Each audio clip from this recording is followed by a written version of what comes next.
Hello YouTube, RJ. Hey, we're going to have an interesting video one way or another today as we're going to put the Icom IC2300H back on the bench and do a little more work with it. Not sure we're going to get this thing fixed or not. There was some serious damage when I got in there. So let's dig in and see what we can do. Okay, well, I didn't want to waste your time taking the board back out of the case and everything. You can watch the previous video to see how to do that. I've got the board holder here, and I'm going to try to get this blown up that right here off the board where it's blowing the circuit trace and everything off. Challenging part for this is going to be, let me show you the underneath. Of course, that generates a lot of heat. So this heat sink right here is integrated through the board to that chip. So it's going to be sucking all of my heat from trying to use heat to remove it. So what I'm going to do is I'm going to take my regular soldering iron and I'm going to heat the heat sink for a little bit. And then I'm going to come in with some hot air and try to get it off of there. And so it's going to be a little bit of a challenge, but I wanted to show you what we're working with. And so let me get things on and heating up here for me.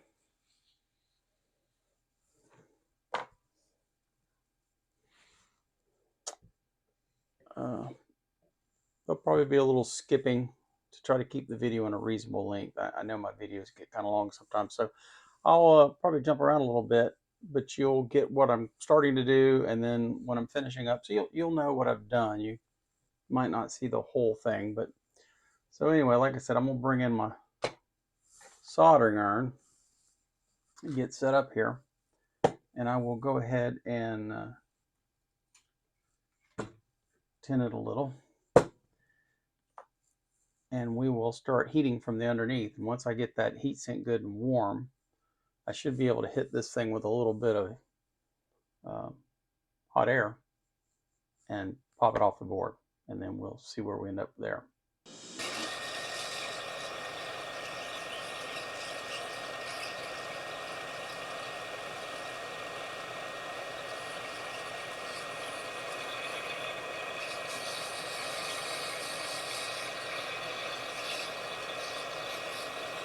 Okay, we got it off. You can see what's left of this transistor.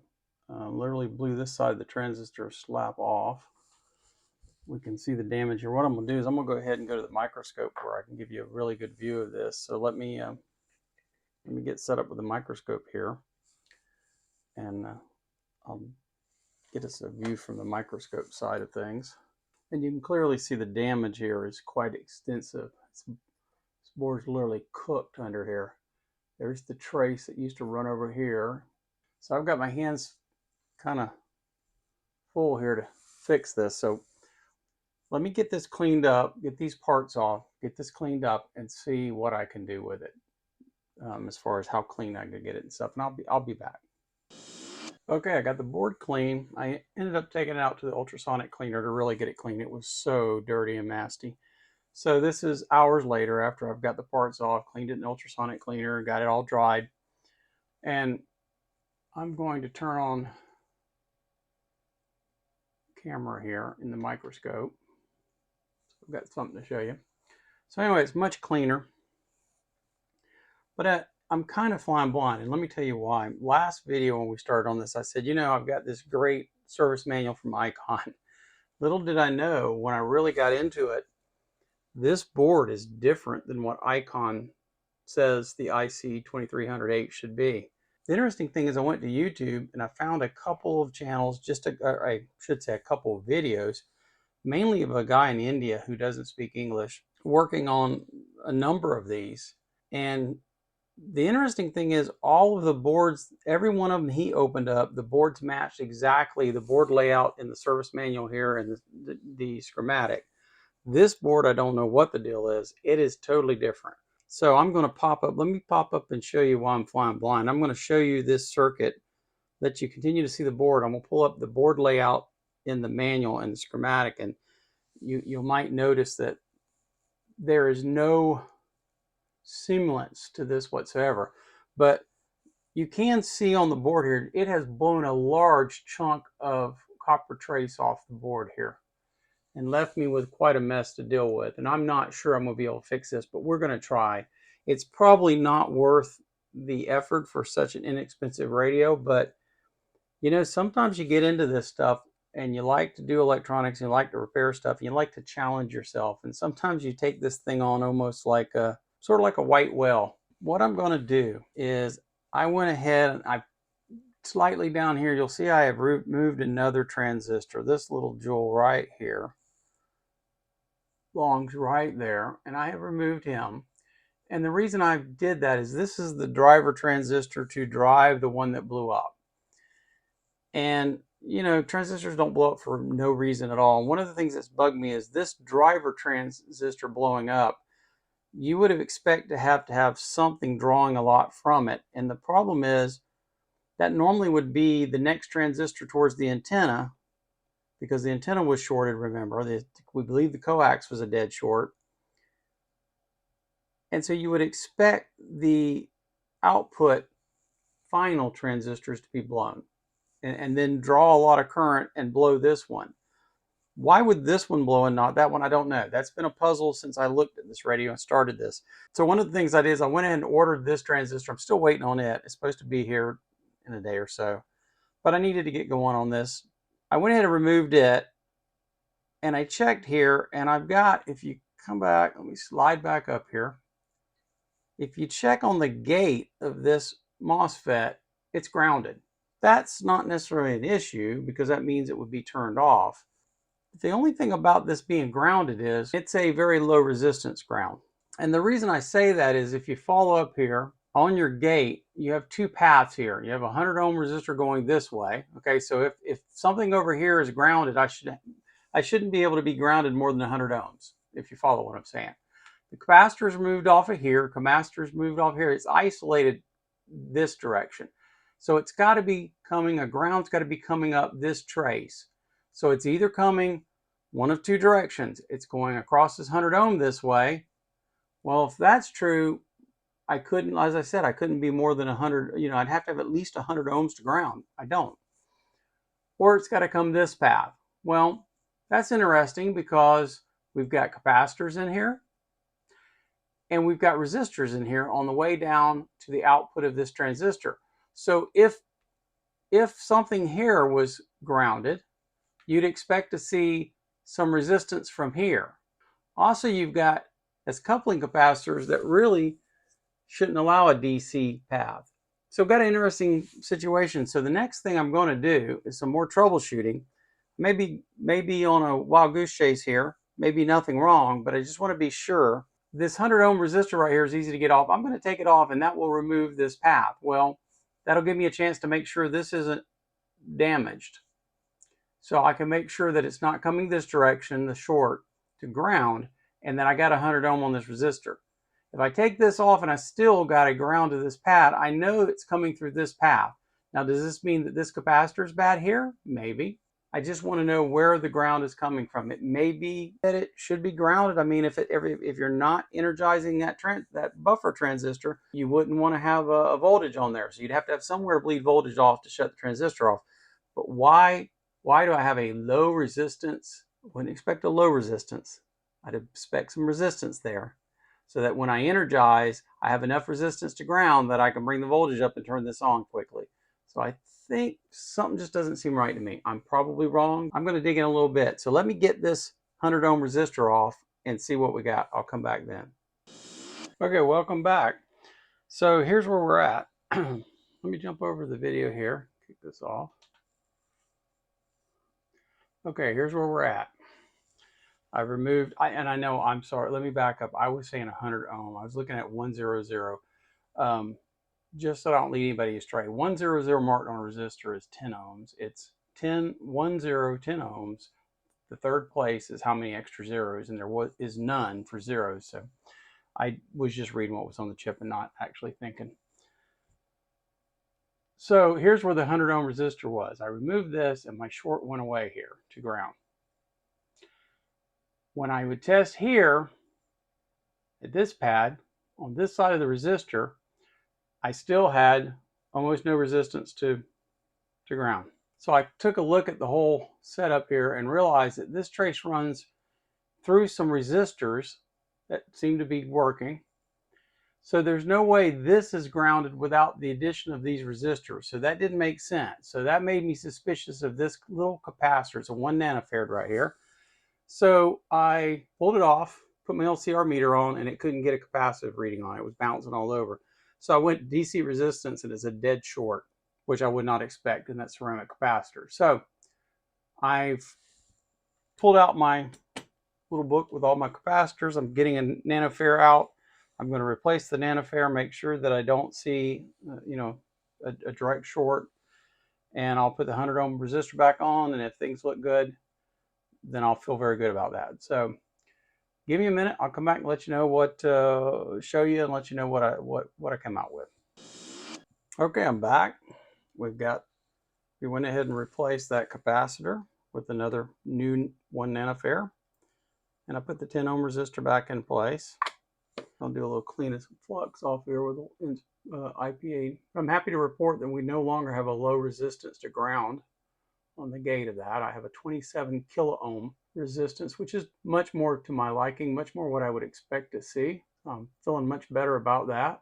Obviously, that little capacitor was a problem. This thing is taking quite a shock, as you can imagine. So, things like that, you got to be aware of them, look out for. Now what I'm waiting on is I'm waiting on the transistor, the small transistor down here, right here, to come in before I can do any more work. I want to get it in and check here. As far as replacing components, but I need to start working on replacing this tray so I can get this component back on. I'm going to take a break for a little bit, come back either a little later this evening or maybe tomorrow, and I'll get you some video of me working on getting that done. I'll show you how I'm going to try to, and I say try, I'm going to try to replace that pad and get the new part put in place. So we'll see you in a little while. Okay, I'm having to do this as a voiceover, so there's no way I could really show you this. My hands would be in the way and such, but I've cut some copper tape that the paper peels off and sticks down. I've cut it roughly the shape I need to replace the trace, and of course it's very small. I'm using a high power microscope here, so it looks a lot bigger than it is. So you're going to see me placing this into place now, which is tricky. You see, compared to my tweezers are very tiny on the end, so you can tell this copper foil is very small. So I'm going to work it. I'm going to have to use multiple tweezers here to work it into place roughly. It's not easy. And of course, it's not going to stick down real well, and I realize that. We're going to rely on some other things to hold us down good when the time comes. So you can see it's a real challenge, and you can see why I'm having to use multiple hands. And there's no way the other cameras could see anything, and I'm so involved in what I'm doing, I wouldn't really be able to narrate, so I decided to do it this way. You can see there's a little bit of a notch there, a little bit of a rip from where I cut the other piece. We don't need to worry about that because you'll see in a minute. I'll tin this. Solder will go right over it. It'll be solid when I'm done with solder. So I'm getting it in place for the coal to go down against. And once I get that kind of lined up and in there, I'll start working the small part down in there. And this part here is going to create the pad to solder the the big MOSFET transistor down against. This is going to replace the missing pad over here for the transistor. I'm trying to move it over just a little bit because you see some bare copper trace for ground down there. I don't want that to be in contact, so I'm going to work on working things where I want them. And I know that I'll probably have to come back with a razor blade and trim a little here and there, but that's okay. I expected that. But it's tedious work. And the foil's not going to lay flat because, as you saw, it's fiberglass of the board under there, and it's not flat. It's bumpy from the fibers and such. So I'll just keep working it into place. Now I'm going to kind of rub it down. I'm going to use one of my foam Q-tips, kind of rub it down. Okay, now I'm coming in with a razor blade. You're going to see me trim it away from this edge over here. Take a little bit of it off, make sure that I don't get shorted against the ground.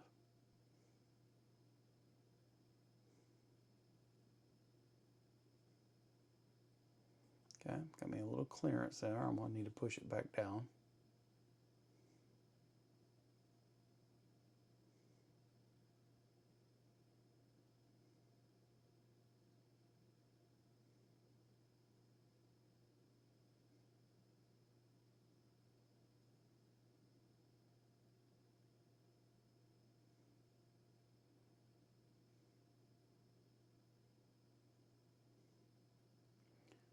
Keep working her up where I want her.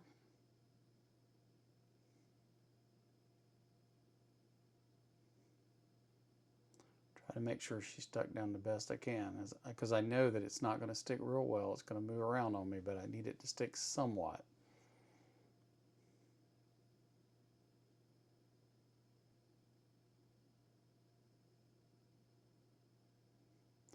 Now I'll put a little bit of super glue on the end of this, and what I'm going to do is I'm going to go on the edges and I'm going to drop a little bit of super glue to kind of hold things a little bit better for me along the edges, and to make sure it doesn't short against the edge of the board. And I'll just do this in some spots around, and then we'll give her time to set up good.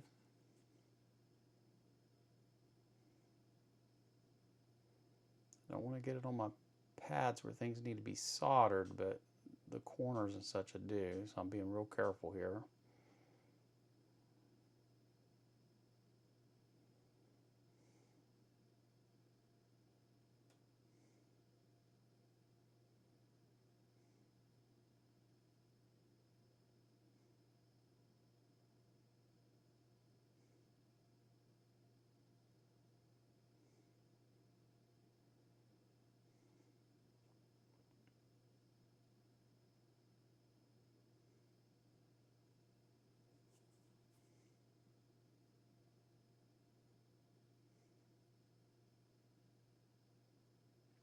Had a little bit too much on my tip, so I backed off. I knew I was going to make a mess, so I cleaned some of it off.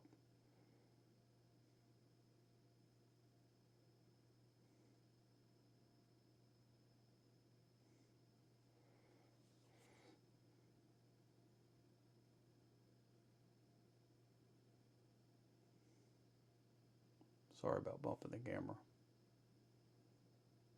Okay, now I'm coming in with a little bit of flux. I'm going to put a little flux down because we're going to tin this full.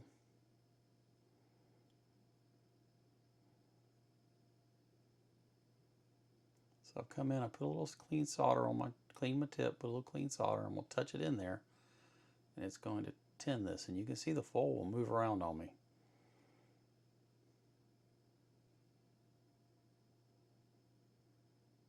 So I have to be very careful as I'm doing this.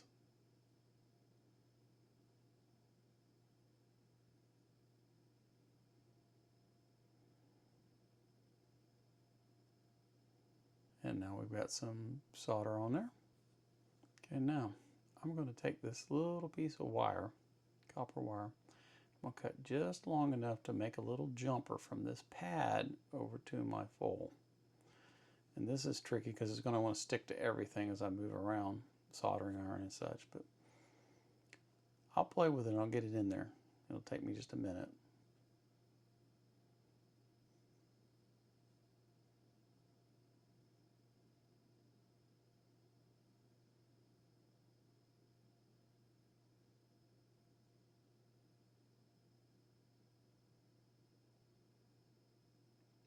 Very fiddly trying to get this thing in the right place.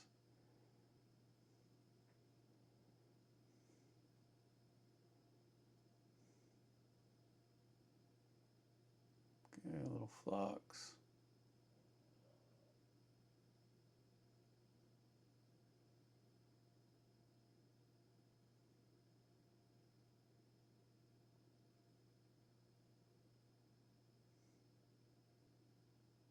And the battle of the soldering iron, trying not to grab it, which is about impossible. You see my foils moving around on me.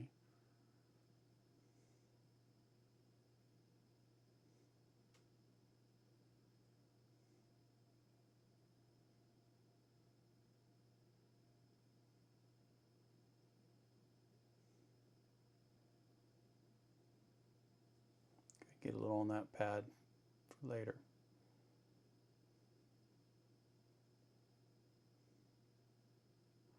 Trying to get it to move over to that pad. There we go.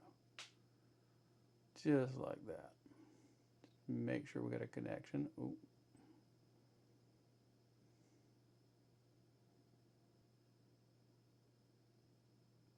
See how it's much more rigid already because I've attached it to something. Now it's time to try to get this coil back lined up to the new trace without breaking anything.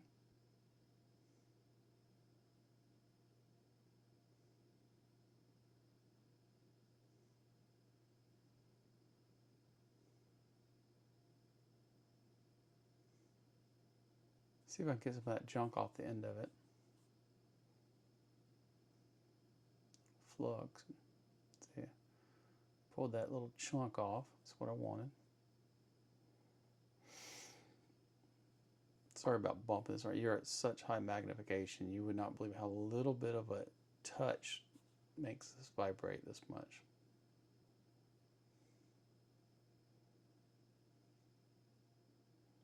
I'm going to bring it up and give me a little more room to get in there. Trying to get it to where I can see, make sure that I'm getting this coil best I can. Okay, let's get a little solder in there if we can.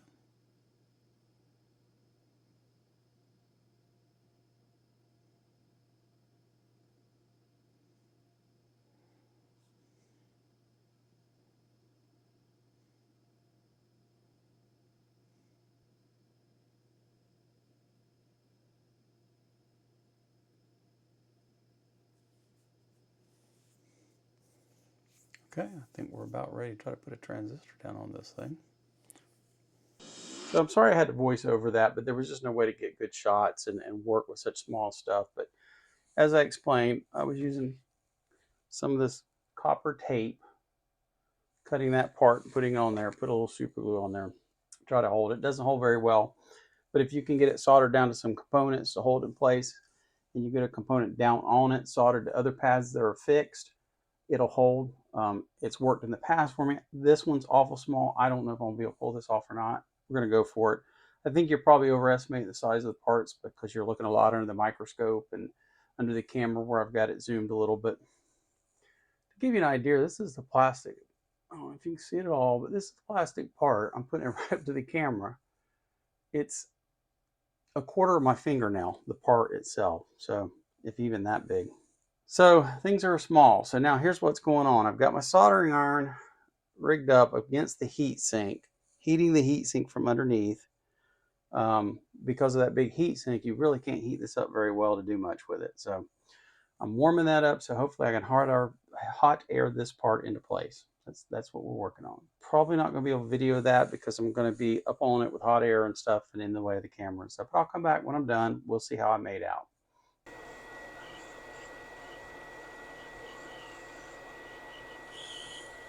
Okay, there we are. Here's what it looks like. It's the best I could do. Don't think it looks too bad. Now, not perfectly aligned, but very close. At this point, it's get a couple capacitors, a couple resistors back on right around it, and it's going to be time to give it a try. I'll probably put the meter on it real quick, make sure I don't have any shorts, and then we'll go from there. So I'll be back. Let me get a couple small parts. You can probably see here. I remember I took some parts off to be able to work around this thing, and I'll be back, and we'll be ready to hopefully put this thing together if I don't find any shorts. So be back. Okay, got the board complete. Got all the other components back on, cleaned up a little more. Now what I'm gonna do is I'm gonna take a minute to put a little bit of heatsink compound where we cleaned it off the heat sinks so that we can make sure that we get good thermal conductivity on those heat sinks to the case. Otherwise, you know, we're just going to overheat stuff real quick. So always got to replace it when you clean it off. So got some of that gobbed on. We're going to go ahead and get this board in. I won't bore you with it. You've watched me do it a couple times in the different videos. I'm going to go ahead and get this board in, get the RF soldered back in, and we're going to be ready to try this thing. We're going to cross our fingers. I'll be back. Okay, it's all back together. I got everything hooked back up. I hooked the antenna up temporarily. I want to see if it comes up on the weather station and receives, meaning that I have done no harm. Everything's working okay. So let's power up. The power supply set up. Hey, light. I got audio.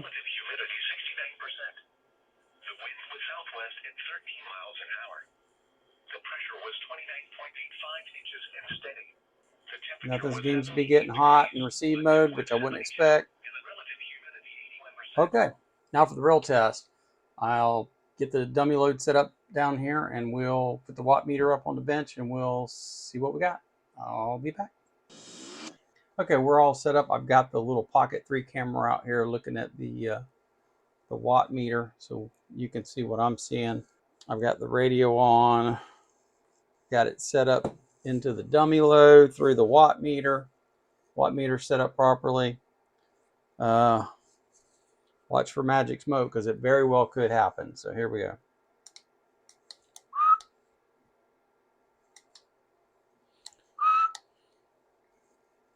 I'm not seeing anything.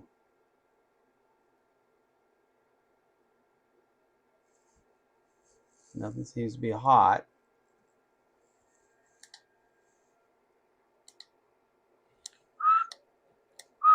Show's putting out, but I'm not getting anything. No, I'm not even pulling close enough power. Yeah, something else has got damaged in the radio. Well, I'm not going to give up that easy. Let me get set up. I'll do a little diagnostic, get the scope fired up, and see what I can see for a signal, and I'll come back and make a determination if I need to go even deeper into it, what I might see. Well, some you win and some you lose, and this one I lost.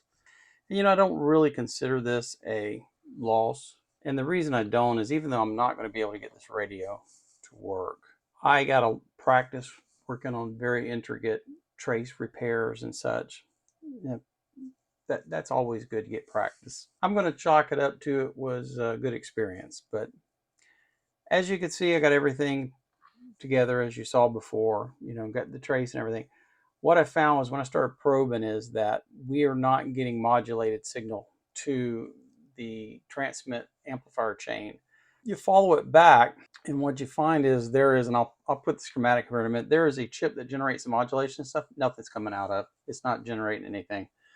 So apparently it was taken out at the same time. And this particular chip is not one I'm going to be able to buy. It's an Icom custom IC. You know, we're dead in the water. There's not much I'm going to be able to do with this. But, you know, it was a learning experience. Hopefully you enjoyed going along for the ride, getting to see a little bit of the way I go about trying to repair some of this damage. And maybe you learned a little something along the way. Like I said, thanks for hanging out with me. We'll chalk this one up to, you know, make sure your coax is good and your antenna is good and you don't have high SWR before you fire up your new 2-meter radio. Hope to see you in the next video.